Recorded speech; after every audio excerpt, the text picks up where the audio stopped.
ꯗꯤ ꯅꯪꯅ ꯃꯥꯕꯨ ꯀꯟꯕ ꯉꯝꯂꯔꯣꯏ ꯃꯥ ꯑꯩꯒꯤ ꯑꯣꯏꯔꯗꯕꯅꯤ ꯂꯨꯍꯣꯡꯕ ꯀꯨꯏꯗ꯭ꯔꯤꯕꯤ ꯅꯨꯄꯤ ꯑꯃꯠꯇꯅ ꯈꯨꯡꯒꯪꯁꯤꯗ ꯌꯥꯎꯁꯪꯒꯤ ꯍꯔꯥꯎ ꯇꯌꯥꯝꯕ ꯐꯣꯡꯗꯣꯛꯄ ꯌꯥꯔꯣꯏ ꯍꯥꯏꯕꯁꯦ ꯅꯣꯏ ꯈꯪꯗꯕ꯭ꯔꯥ ꯍꯟꯗꯛꯀꯤ ꯌꯥꯎꯁꯪꯁꯤꯗꯤ 이케행가 로이나 앙톡라가니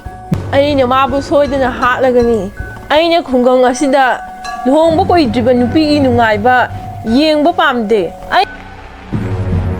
이붕어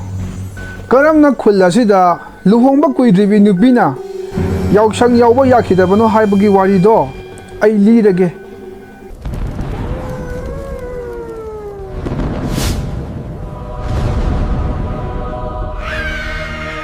सहरदगी खरा हाइथरगा लेबा खुल अमदा याउक्षंग नक्सलकपदगी खुंगंगी मियोइसिंग हराउ नुंगाइबगी महुत्ता यामना पाखलमी खुलसिगी नुपिंगैने सेक्शिना लेनबा हायु अदुगने हंदक्ता नौना लुहोंगपा मोगसिंगदो मपामदा याउक्षंग मनुंग असिदि लेहलुसो कनागुम्बना आइन हारिबसे इंदबा यावरबदी याउक्षंग मनुंग असिदने खुदोंग थीबा खरादी थोअनी को सोइदना असुमना खुलगी अहल अमना अदुमना हाइरकपदगी खुल अदुगी मौसिंग यामना पाखतनरमी अदुगा खुल अदुगी थोइबी कौबी लैसाबी अमसु अतोप्पा खुल अमदगी लुहोंगनबा हाइनबा लाके हाइरकपदगी मोइगी इमुंगसु वा खनरमी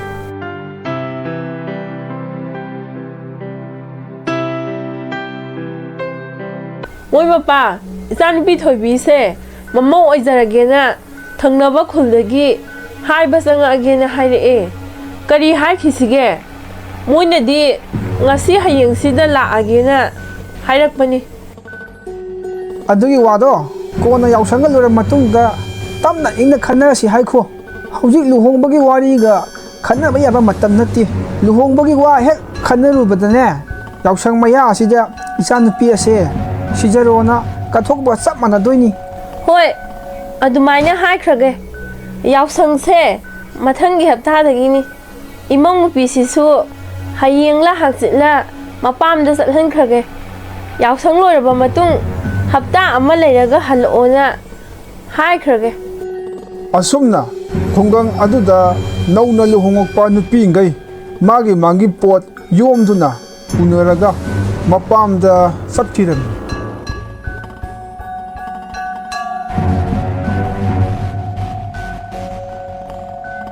kana orazatno tumamda sida amuk phone tawra isina sidi malani ne hello mala nang oire aidi nang se sikhrabai khallure nang hingdi hinglamni boire aidi akhoi ga se loina kaw khramale na khallure ni ningdi ning singlami boire as nang su panghai da haizile ai su nang yap na ningi ne wari su sana ningi ni thabak na ya da bai ne nangi maong sini ꯊꯕꯛ ꯌꯥꯝ ꯆꯤꯟꯕꯩ ꯃꯑꯣꯡꯅꯤꯅꯦ phone ꯉꯥꯏꯍꯥꯛꯇꯪ ꯄꯥꯏꯕ ꯐꯥꯎ ꯍꯦꯛ ꯁꯪꯗꯕꯒꯤ ꯃꯑꯣꯡꯅꯤꯅꯦ ꯑꯩ ꯅꯪꯉꯣꯟꯗ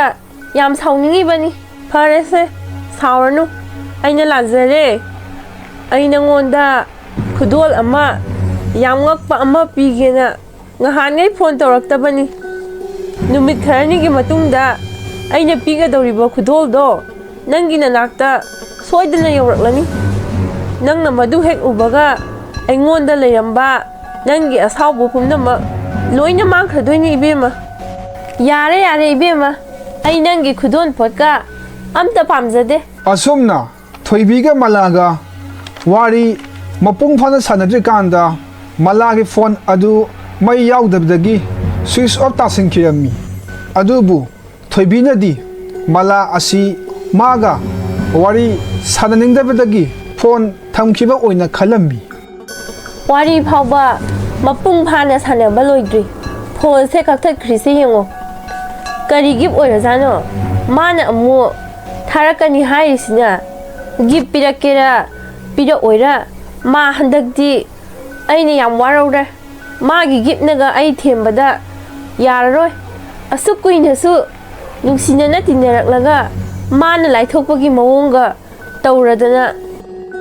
ꯑꯁꯦꯡꯕꯗꯤ ꯃꯂꯥ ꯑꯗꯨ ꯃꯥꯒ ꯅꯨꯡꯁꯤꯅꯖꯕ ꯅꯨꯄꯥ ꯃꯍꯦꯁ ꯀꯧꯕ ꯅꯨꯄꯥ ꯑꯃꯒ luhongami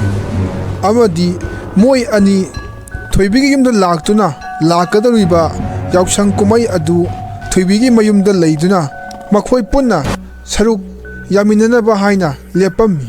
masini malana thoibida pigani haiba angakpa gift adu Handaki yausangsina aine yumda leiraga pangthokpa aroiba yausang oirani ko ima luhonglaba matung amuk sahi ani ahumdi yumsida yausang yauba lakpa phangoidoini kari karamba phattaba butno khangde luhongba koidribi nupi khalla yausang manungda hatliba butsibo tuminna layu thoibi luhongbagi waga palakhinu yausang hayeng hangsita ngaire khudong thiba thokani madugi warido kona sanasi aduga yausang yauraklaga asuk yamna pakhatnariba asigi maramdi amatta haineramdi yausang mai thabagi numisu oisilakpadagi khungangi miyoising adu numit hek takhibidagi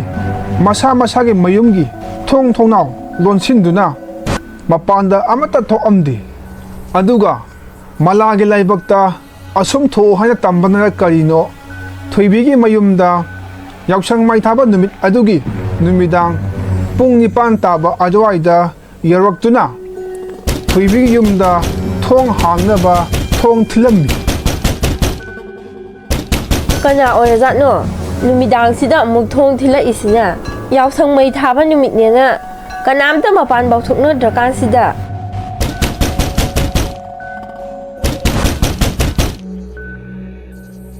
aina nangonda gift ama pigani haibado masini ai maga luhongle mamangi haptada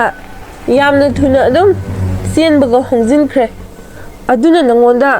bartonga yauhalakpa nangkhidre magi mamingna mahesh kawi luhongbado nangsu yaudrobanina aikhoi anigi ahanba yausangi kumhaise noigi yumda leiduna nanga punna pangthokminagena laklibani mala nangna laklibase tanjayamna sadi nang karigi engmonda hanna lakanina haraktribano thoibi aina nungsinajaba nupasiga ai luhonge nangna aigi nungaibasida nangsu haraufam thoktabra aduga karigino nangna aingonda nungaitaba uliba ibema nangmu nungsidabagi amadi uningdabagi haiba natiye icha nupinane nangbu kaidobagi laklibano hariba do thainadagi hounane aikhogi khun asida luhongba kuidribi nupina yausang yauba yadi karigumba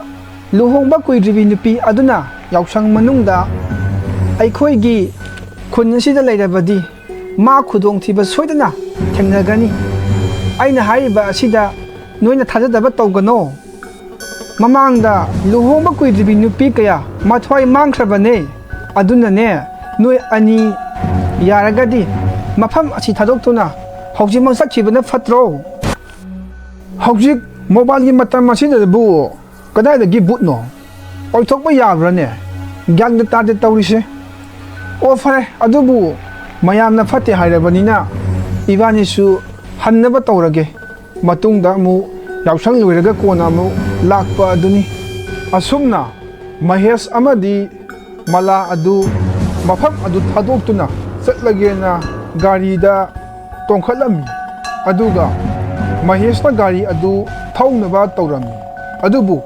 gari adudi start hau haiba yaramde karino gari sisu ngasawai de gari su tawkhidabani aduga hojingna amu thauba amu yarisina babung noigi swaida gari semba haiba miga leibrane ibungo gari semba haiba mi budi mayam lei ado hojik kanamta lakpiu haibadi yara oine adudi hayeng nong hek ngan bugu oina chatlage ngasigi di gari se yadrabadina mafam ase thamamage hoi hayeng nong hek ngan bagane chatlo isorna karibu tambirambino yengba tabani ado noi ani ahingse section layuko hoi pabung kasu thudokba tawroida adum section leige asumna ꯃꯍꯦꯁꯀ ꯃꯂꯥꯒ ꯑꯗꯨ ꯎꯄꯥꯏ ꯂꯩꯇꯕꯗꯒꯤ ꯊꯣꯏꯕꯤꯒꯤ ꯃꯌꯨꯝꯗ ꯑꯍꯤꯡ ꯑꯗꯨꯃꯗꯤ ꯂꯦꯛꯄ ꯇꯥꯔꯝꯃꯤ꯫ ꯑꯍꯤꯡ ꯑꯗꯨ ꯃꯣꯏ ꯂꯣꯏꯅ ꯃꯥꯒꯤ ꯀꯥꯗ ꯇꯨꯝꯅꯔꯝꯃꯤ꯫ ꯑꯗꯨꯕꯨ ꯑꯍꯤꯡꯒꯤ ꯄꯨꯡ 12 ꯇꯥꯔꯛꯄ ꯑꯗꯨꯋꯥꯏꯗ ꯃꯍꯦꯁꯅ ꯈꯨꯖꯤꯒꯤ ꯃꯈꯣꯜ ꯑꯃ ꯇꯥꯔꯝꯃꯤ꯫ ꯃꯥ ꯃꯤꯀꯞ ꯄꯨꯔꯥ ꯊꯣꯛꯄꯁꯨ ꯊꯣꯛꯑꯝꯗꯦ, ꯃꯪ ꯑꯣꯏ ꯍꯥ ꯑꯣꯏ ꯈꯔ ꯇꯥꯔꯛꯑꯝꯃꯤ꯫ ꯃꯂꯥ, ꯇꯨꯃꯤꯟꯅ ꯇꯨꯝꯃꯨꯕ, ꯅꯪꯒꯤ ꯈꯨꯖꯤ ꯃꯈꯣꯟꯗꯣ ꯇꯥꯅꯤꯡꯗꯦ꯫ ꯑꯩꯅ ꯇꯨꯝꯕꯒ ꯈꯔ ꯌꯥꯒꯟꯗꯕ ꯑꯣꯏꯕꯅꯦ, ꯈꯨꯖꯤ ꯃꯈꯣꯟꯗꯨꯅ ꯇꯨꯝꯕꯒ ꯑꯝꯇ ꯌꯥꯗ꯭ꯔꯦꯃꯤ꯫ ꯑꯁꯤ ꯍꯥꯏꯔꯗꯨꯅ ꯃꯍꯦꯁꯅ ꯃꯃꯤꯠ ꯄꯥꯡꯕꯣꯏ ꯄꯥꯡꯗꯕꯣꯏ ꯇꯧꯔꯒ ꯐꯃꯨꯡ ꯑꯗꯨꯗ ꯃꯍꯥꯛꯀꯤ ꯅꯨꯄꯤꯕꯨ ꯃꯥꯗꯨꯅ ꯌꯦꯡꯉꯛꯄꯗꯗꯤ ꯃꯍꯥꯛꯀꯤ ꯅꯨꯄꯤ ꯃꯂꯥ ꯃꯐꯝ ꯑꯗꯨꯗ ꯂꯩꯔꯝꯗꯕꯗꯒꯤ ꯍꯧꯒꯠꯇꯨꯅ ꯀꯣꯏꯊꯤ ꯊꯤꯕ ꯍꯧꯔꯛꯑꯝꯃꯤ꯫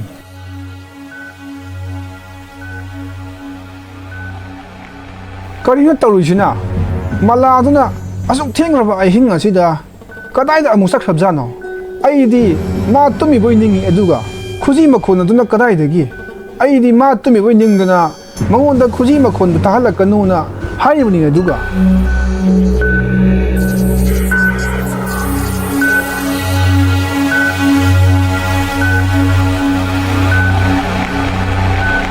ꯑꯣ ꯑꯥꯗ ꯂꯩꯔꯦ꯫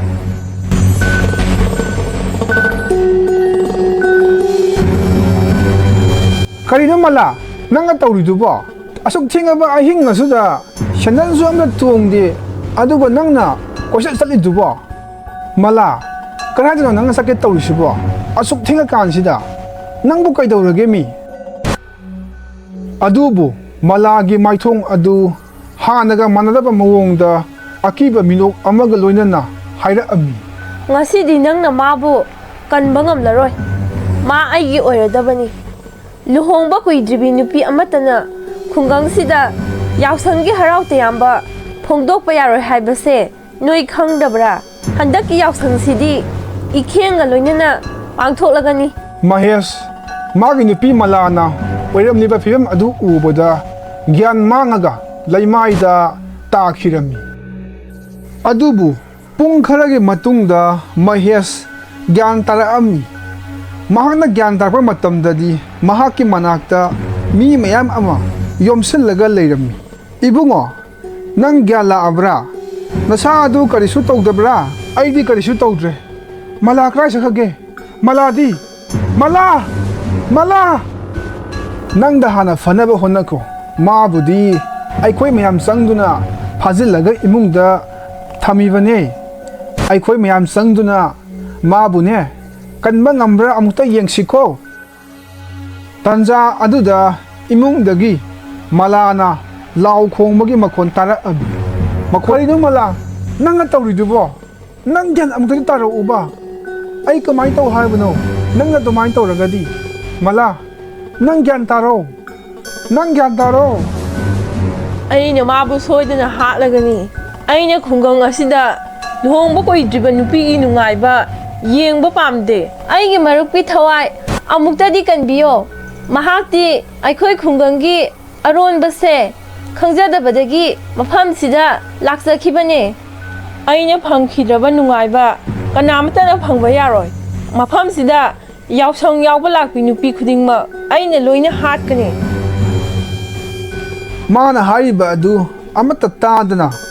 ꯃꯂꯥꯅ ꯃꯁꯥ ꯃꯊꯟꯇ ꯊꯥꯡ ꯑꯗꯨꯅ ꯊꯤꯟꯗꯨꯅ ꯂꯩꯃꯥꯏꯗ ꯏꯅ ꯄꯨꯡꯆꯥꯏ ꯆꯥꯏꯗꯨꯅ ꯃꯍꯥꯛꯀꯤ ꯄꯨꯟꯁꯤ ꯃꯐꯝ ꯑꯗꯨꯗ ꯂꯣꯏꯈꯤꯔꯝꯃꯤ꯫ ꯃꯍꯦꯁꯁꯨ ꯃꯗꯨ ꯎꯕꯗ ꯌꯥꯝꯅ ꯀꯞꯄꯝꯃꯤ꯫ ꯃꯥꯕꯨ ꯈꯨꯜꯒꯤ ꯑꯍꯜ ꯑꯃꯅ ꯊꯦꯝꯗꯨꯅ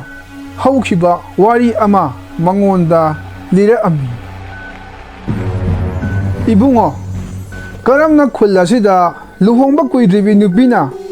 ꯌꯥꯎꯁꯪ ꯌꯥꯎꯕ ꯌꯥꯈꯤꯗꯕꯅꯣ ꯍꯥꯏꯕꯒꯤ ꯋꯥꯔꯤꯗꯣ ꯑꯩ ꯂꯤꯔꯒꯦ꯫ ꯉꯁꯤꯗꯒꯤꯅ ꯌꯥꯝꯅ ꯀꯨꯏꯔꯕ ꯃꯇꯝꯒꯤ ꯋꯥꯔꯤꯅꯤ꯫ ꯊꯥꯏꯅ ꯑꯩꯈꯣই ꯈꯨꯜ ꯑꯁꯤꯗ ꯔꯥꯙꯥ ꯀꯧꯕꯤ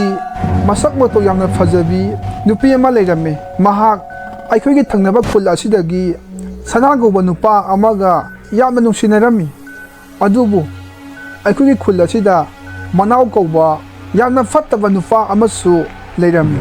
ꯃꯍꯥꯛꯅ ꯔꯥꯙꯥꯕꯨ ꯌꯥꯝꯅ ꯄꯥꯝꯖꯔꯝꯃꯤ꯫ ꯑꯗꯨꯕꯨ ꯃꯥꯅ luhongnaba wa haibada radhana mage nungsinajaba ama lei yausang matungda luhonglagani hairami aduga mabuna masalni haina khanbiu haina hairami nupa aduna haibaduna radhana yadi haiduna manawna radhabu yausangge nini chanba numitta isingda inthaduna hatki aduga masu matomda sichaki radhadi magi aningba apamba phangdana sikibagira karigino magi thawaido laire bakta yoba ngamdana laikai khul asida nauna luhonglakpa nupi khudingmak yausang manungda mana hatpa haurakibani adunani aikhoinane khun asida nauna luhongpa nupi makhai yausang manungda lehendribase nangi laibakta asomna tho haina tammani haina khanto aikhoisu yamna nungaite adubu karidi upai lei aikhoi khunja singnasu tanba yaba tale maiba maibi kaya da su yenghalabani adubu upai di leite haujik phauba mahakki thawai ado akhogi khul asidagi tanba ngamdri ibungo tadan haiba wafam sing ase asumani malagi haksang se mafam asida adum aroiba mathau mangam pangthoklasi nang pudan satpada afaba oiroida punamak ase nangi laibakta asum tho ona tamamani khanto aikhoi su yama nungaite isa nupiga nugatine haibanina mafam asida noisu yausang ase yaurugi haina laibani do